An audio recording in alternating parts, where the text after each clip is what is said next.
नाव जिल्हा परिषद प्राथमिक शाळा बरे.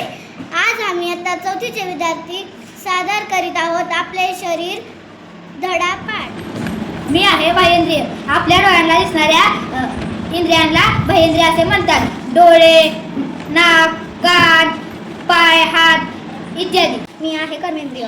दैनंदिन कामे करण्यास सर्वात उपयोगी पडणारे अवयव हात व पाय. ज्ञानेंद्रिय.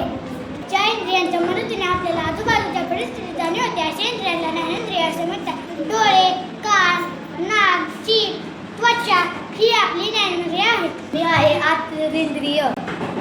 शरीराच्या आत असणाऱ्या व बाहेरून न दिसणाऱ्या अवयवांना आंतरेंद्रिय असे म्हणतात.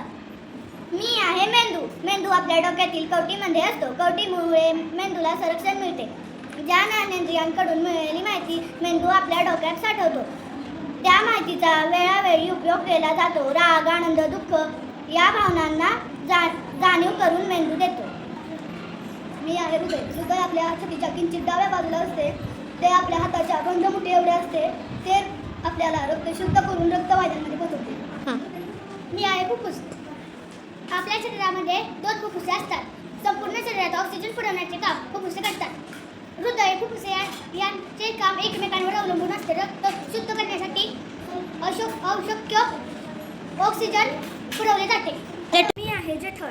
तोंडावाटे खाल्लेले अन्न वाहून नेणारी लांब नळी म्हणजे अन्ननलिका. अन्ननलिकेतून हे अन्न जठरात पोचवले जाते.